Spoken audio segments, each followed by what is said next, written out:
Thanks, Chris. I'm now joined by Bacon University football team's head coach Mike Grossner. Tough loss this past weekend, last home game, 34-30 against Mid-America. Team looked pretty sharp. Talk to me about one play in particular. End of the game, a couple minutes left. We're down 4, somewhat driving, but we got a long 4th down to pick up. We go with the field goal, don't end up getting it. But talk to me a little bit about your decision-making there late in the game. Yeah, I really didn't have to think about it. It was 4th and 17, and I don't have too many 4th and 17 conversion plays that we feel good about in that situation. Plus, I knew they were blitzing and getting after our quarterback pretty good. So really all we had was maybe a go route down the sideline to get it off, and that's not high percentage. So we've got a pretty good kicker that's leading the country in kicking at all levels. And my thought is I have a chart in my mind that, with 2 timeouts left, we kick the field goal, we're down 1. It's 2:30 on the clock. We're going to get the ball back with 1:10 right around midfield. If Derek's going to kick the ball out of the end zone. Yeah. They're going to get it on the 20. They're going to have to make a decision. Do we run the ball and make them use the timeouts? If they do, I have trust in our defense that they're going to stop them. If they throw it, that's going to stop the clock for us as well. So the worst we were going to get it with 1:10 left, about midfield or maybe our 40, and we got to get about 15, 20 yards, kick another one, game over. Yeah. And we've done it all year. And I think the strength of our team this year was our kicking game and our defense. And I put it in the hands of both those at the end of the game, and we didn't come through. Now, we did lose by 4, but the offense looked probably the best that they have all season. Mac Brown had over 350 yards passing. Hensley had a huge game. Why was the offense able to do so well in this one? Well, our game plan going in was to spread it and throw it, and our players knew that. I joked, first 1 to 50 wins, and it almost looked that way at halftime. Yeah. But we knew we had to put points on the board to offset what they were going to do. We would have liked to slow them down in the first half a little bit on defense, but I think our defense played as well against their offense as I've seen all year, any team. They were averaging 600 and something yards a game. Yeah. We held them to 457. There you go. And in crucial times in the second half, I thought we controlled them and stopped them. We just, after halftime, they made a couple adjustments defensively, decided to come after us, which they hadn't shown on tape in about 6 games that we had on them. Yeah. And we had to regroup and attack that.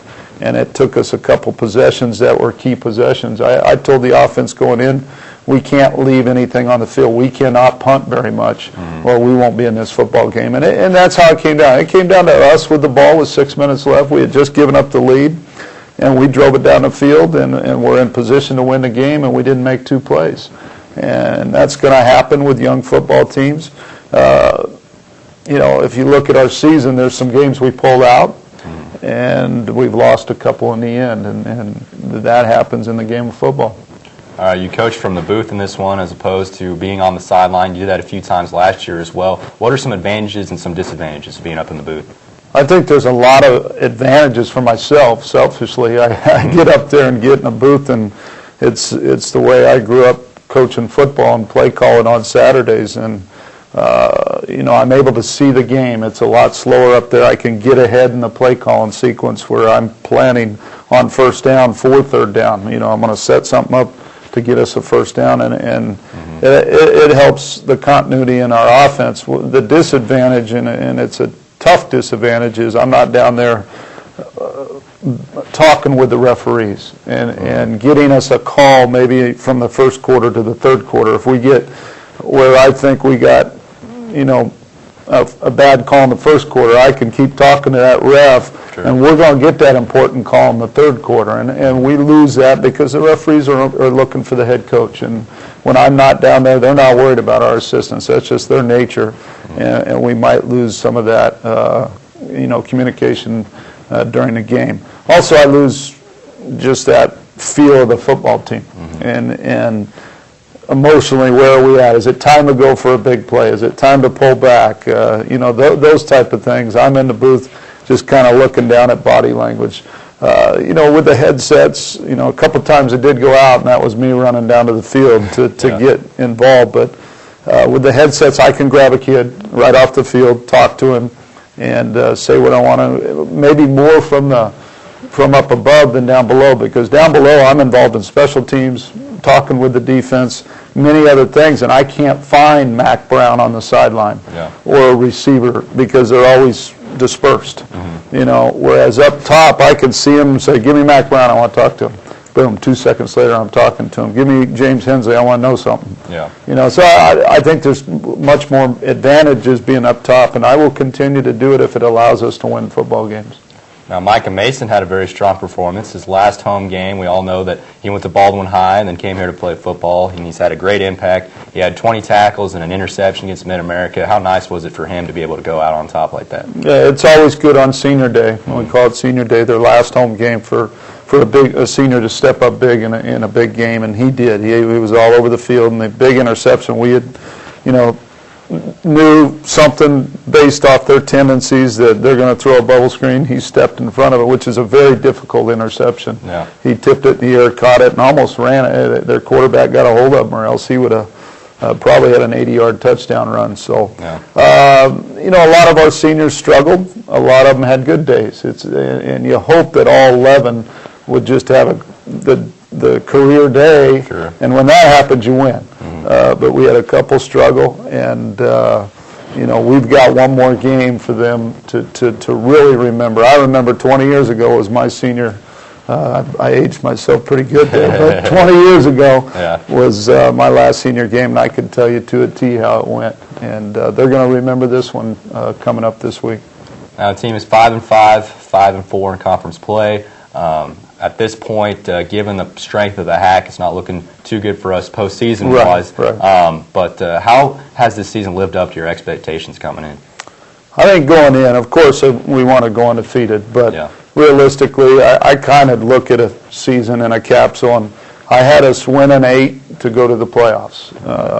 And it was going to be difficult to do. 8-2 in the Hacks is very difficult. As you can see right now, there's only two teams with 2 losses besides Lindenwood, and one of those teams might have 3 losses after this weekend. Missouri Valley's playing Lindenwood in a big game.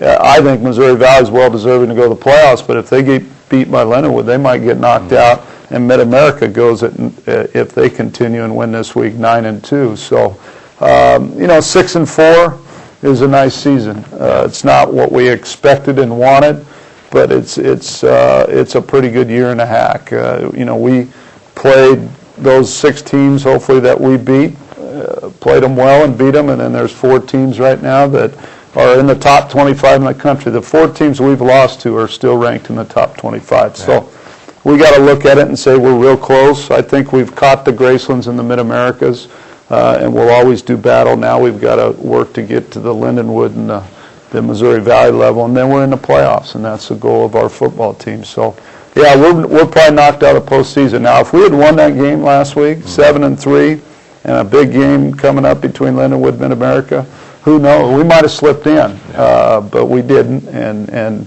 we've got one goal this week, and that's beat Avila. Avila is not one of the top teams in the conference, somewhat near the bottom, but obviously not to be overlooked. What are some of their strengths? What are you thinking about going in this game? Well, I think their biggest strength is going to be their motivation to beat us. They've never beaten Baker, in their history of their program. So, and I think we're the only team left in the Hack for them to beat. We're going to try not to let it happen Saturday. And then Bruce Young, their head football coach, loves Baker, coached here for many years, and has a lot of feelings here. Keenan Gans is co-coordinating their offense. He played wide receiver here for me. Tanner Purdom, our quarterback, long snapper from the last 3 years, is their special teams coordinator, quarterback coach. So there's a lot of Baker blood over there, and they're going to get those kids ready to play against us. All right, Coach, we really appreciate you coming on. Good luck to you in the final game of the season. Thank you. All right, back to you, Chris.